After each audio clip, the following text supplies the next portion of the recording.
ಕರ್ನಾಟಕ ಚರಿತ್ರೆಯಲ್ಲಿಯೇ ನಡೆಯಲಾರದಂಥ ಒಂದು ಕ್ರೌರ್ಯವಾದಂತಹ ಅಟ್ಟಹಾಸವನ್ನು ಮೆರೆದಿರ್ತಕ್ಕಂಥ ಇಟಿಗೆ ಬಟ್ಟಿಯ ಮಾಲೀಕನ ಕೃತ್ಯವನ್ನು ನಾನು ಟಿ ವಿಯಲ್ಲಿ ನೋಡಿ ತುಂಬ ನೊಂದ್ಕೊಂಡು ಹಲ್ಲೆಗೊಳಗಾಗಿರ್ತಕ್ಕಂತಹ ಗಾಯಾಳುಗಳನ್ನು ಮತ್ತು ಆ ಕಾರ್ಮಿಕರನ್ನ ಭೇಟಿ ಮಾಡಿ ಇವತ್ತು ಮಾತಾಡಿದ್ದೀವಿ. ಅದರ ಜೊತೆಗೆ ನಿನ್ನೆ ದಿನ ನಾವು ಇಲ್ಲಿನ ಉಸ್ತುವಾರಿ ಸಚಿವರು ಎಂ ಬಿ ಪಾಟೀಲ್ ಸಾಹೇಬರು ಕೂಡ ಹೋಗಿ ಸ್ವಲ್ಪ ಧೈರ್ಯ ತುಂಬಿ ಅಂತ ಹೇಳಿದರು. ಮುಖ್ಯಮಂತ್ರಿಗಳು ಕೂಡ ಹೋಗಿ ಬನ್ನಿ ಅಂತಂದು ಹೇಳಿದ್ರಿಂದ ಅವರಿಬ್ಬರ ಒಂದು ನಿರ್ದೇಶನದ ಮೇರೆಗೆ ನಾನು ಬಂದಿದ್ದೀನಿ. ಈಗ ನಾನು ಕಾರ್ಮಿಕರನ್ನೆಲ್ಲರನ್ನೂ ಕೂಡ ಕೇಳಿದೆ. 3 ದಿನಗಳ ಕಾಲ ಸತತವಾಗಿ ಅವ್ರನ್ನ ಥಳಿಸಿದ್ದಾರೆ.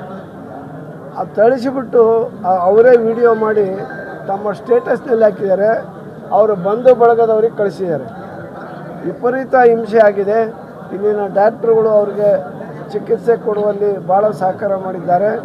ಜಿಲ್ಲಾಡಳಿತನೂ ಕೂಡ ತಕ್ಷಣವೇ ಪೊಲೀಸ್ ವರಿಷ್ಠಾಧಿಕಾರಿಗಳು ಅಪರಾಧಿಗಳನ್ನು ಬಂಧಿಸುವಲ್ಲಿ ಕೂಡ ಯಶಸ್ವಿಯಾಗಿದ್ದಾರೆ. ಆ ಸರ್ಕಾರದಿಂದ ಮತ್ತು ಪೊಲೀಸ್ ಇಲಾಖೆಯಿಂದ ನ್ಯಾಯ ದೊರೆತಿದೆ. ಆದರೆ ಆ ಅಪರಾಧಿಗಳಿಗೇನಿದೆಯಲ್ಲ ಸರಿಯಾದ ಶಿಕ್ಷೆ ಆಗಬೇಕು. ಸರಿಯಾದ ಸೆಕ್ಷನ್ಗಳನ್ನು ಕಾಲಮ್ಗಳನ್ನು ಹಾಕಿಬಿಟ್ಟು ಅವ್ರಿಗೆ ಗಲ್ಲು ಶಿಕ್ಷೆ ಅಥವಾ ಜೀವಾವಧಿ ಶಿಕ್ಷೆ ಆಗಬೇಕು. ಈ ರೀತಿ ನಾಳೆ ಈ ಒಂದು ಕೃತ್ಯವನ್ನು ಎಸಗಿರ್ತಕ್ಕಂಥ ದೃಶ್ಯದ ನೋಡಿ ಮತ್ತು ಇನ್ನೊಬ್ಬನ ಯಾವನಾದರೂ ಅನುಕರಣೆ ಮಾಡಬಾರ್ದು. ಅನುಕರಣೆ ಮಾಡೋಕ್ಕೆ ಹೋದರೆ ಅಥವಾ ಈ ರೀತಿ ಚಿತ್ರಹಿಂಸೆ ಕೊಟ್ಟರೆ, ಈ ರೀತಿ ಸಿಗಾಕಿಕೊಂಡ್ರೆ ಏನೆಲ್ಲ ಶಿಕ್ಷೆ ಆಗುತ್ತೆ ಅನ್ನೋದನ್ನು ಇಲ್ಲಿಗೆ ಇಂಥ ಶಿಕ್ಷೆಯನ್ನು ಕಠಿಣವಾದಂಥ ಶಿಕ್ಷೆ ಅವ್ರಿಗಾಗಿ ಮುಂದೆ ಆಗ್ಬೋದಂಥ ಕಠಿಣ ಶಿಕ್ಷೆಗಳಿಗೆ ಇತಿಶ್ರೀ ಆಡ್ತಕ್ಕಂಥ ಕಾರ್ಯವನ್ನು ಈ ಜಿಲ್ಲಾಡಳಿತ ಮಾಡ್ತಿದೆ ಎಂಬ ನಂಬಿಕೆ ನನಗಿದೆ. ಈಗ ಸಿ ಎಂ ಅವರು ನೊಂದ ಕಾರ್ಮಿಕರ ಜೊತೆಗೆ ಮಾತಾಡಿದ್ದಾರೆ. ಫೋನ್ನಲ್ಲೇ ಮಾತಾಡಿಸಿದ್ದೀನಿ. ಅವರು ಏನು ಹೆದರಬೇಡ್ರಿ, ನಿಮಗೇನು ಬೇಕೋ ಎಲ್ಲ ಸಹಾಯ ಸಹಕಾರ ಮಾಡೋಣ ಅಂತಂದೇಳಿ ಯಾರು ನಿಮ್ಮನ್ನು ಹಲ್ಲೆ ಮಾಡಿದಾರೋ ಅವರಿಗೆ ಸರಿಯಾದ ಶಿಕ್ಷೆ ಇಲಾಖೆ ತೆಗೆದುಕೊಳ್ತದೆ ಅಂತಕ್ಕಂಥ ಭರವಸೆಯ ಮಾತುಗಳನ್ನು ಅವ್ರಿಗೆ ಹೇಳಿ ಧೈರ್ಯ ತುಂಬಿದ್ದಾರೆ ಮುಖ್ಯಮಂತ್ರಿಗಳು.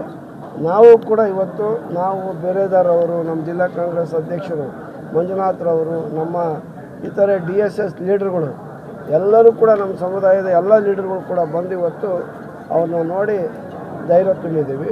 ಅದರಿಂದ ಧೃತಿಗೆಡೋದು ಬೇಡ, ಧೈರ್ಯವಾಗಿ ಬರಲಿ. ಪೂರ್ಣ ಗುಣಮುಖರಾದಮೇಲೆ ಅವರಿಗೆ ಅವರ ಹಳ್ಳಿಗಳಲ್ಲಿ ಏನಾದರೂ ಮಾಡಿ ಅವರಿಗೆ ನಮ್ಮ ಇವು ನಿಗಮಗಳಿದ್ದಾವೆ, ಆದಿಜಾಂಬ ಅಭಿವೃದ್ಧಿ ನಿಗಮ, ಅಂಬೇಡ್ಕರ್ ಅಭಿವೃದ್ಧಿ ನಿಗಮ, ಆ ನಿಗಮಗಳಿಂದ ಭೂ ರೈತರಿಗೆ ಭೂಮಿ ಕೊಡಿಸುವಂಥ ಒಂದು ಭೂ ಒಡೆತನ ಯೋಜನೆ ಇದೆ. ಆ ಯೋಜನೆಯಲ್ಲಿ ಭೂಮಿ ಕೊಡಿಸ್ಬೇಕು ಮತ್ತು ಅವ್ರಿಗೆ ಬೋರ್ವೆಲ್ ಕೊಡಿಸ್ಕೊಡ್ಬೇಕು. ಏನಾದರೂ ಇತರ ಸವಲತ್ತು, ಮನೆ ಇದ್ದರೆ ಮನೇನ ಕೊಡಿಸ್ತಕ್ಕಂಥ ಸವಲತ್ತನ್ನು ಕೊಡಬೇಕು ಅಂತಂದೇಳಿ ನಾನು ಇವ್ರ ಪರವಾಗಿ ಮಾನ್ಯ ಮುಖ್ಯಮಂತ್ರಿಗಳಿಗೆ ಮನವಿ ಮಾಡಿ ಅದನ್ನು ಮಂಜೂರು ಮಾಡಿಸುವಂಥ ಪ್ರಯತ್ನವನ್ನು ನಾನು ಮಾಡ್ತೀನಿ. ಮತ್ತು ಇಲ್ಲಿನ ಜಿಲ್ಲಾ ಮಂತ್ರಿಗಳಾದಂಥ ಶ್ರೀಮಾನ್ ಎಂ ಬಿ ಪಾಟೀಲ್ ಅವರ ಸಹಕಾರ ಕೂಡ ಪಡಿತೀನಿ. ಉತ್ತರ ಪ್ರದೇಶ, UP, ಬಿಹಾರದಲ್ಲಿ ಅದನ್ನು ಮೀರು ಅಲ್ಲ ಇಲ್ಲ, ಅದೇ ಅನಾಗರಿಕರು. ಇವ್ರು ನಾಗರಿಕರು ಅಂತ ಕರೆಯೋಕ್ಕಾಗಲ್ಲ. ರಾಕ್ಷಸ ಕುಲಕ್ಕೆ ಸೇರಿರೋನಾಗಿರ್ಬೇಕು ಅವನು. ಈ ಕೆಲಸ ಮಾಡ್ತಕ್ಕಂಥ ಮನುಷ್ಯನಾದನ್ನು ಮಾಡ್ತಕ್ಕಂಥದ್ದಲ್ಲ ಇದು. ಇವನು ಯಾವುದೋ ಒಂದು ಇದಕ್ಕೆ ಸೇರಿರ್ತಕ್ಕಂಥ ಮಾಡಿದ್ದಾನೆ. ಅದನ್ನ ತೀವ್ರವಾಗಿ ಖಂಡಿಸ್ತಾ ಇದ್ದೀವಿ.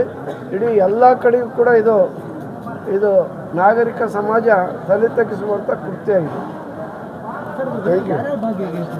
ಒಂದು MLC ಕೇಳಿ ಬರ್ತಾ ಇದ್ದೀವಿ. MLC ಸಪೋರ್ಟ್ ಕೊಟ್ಟಾರ ಅಂತ ಹೇಳಿ ಕೇಳಿದ್ರು.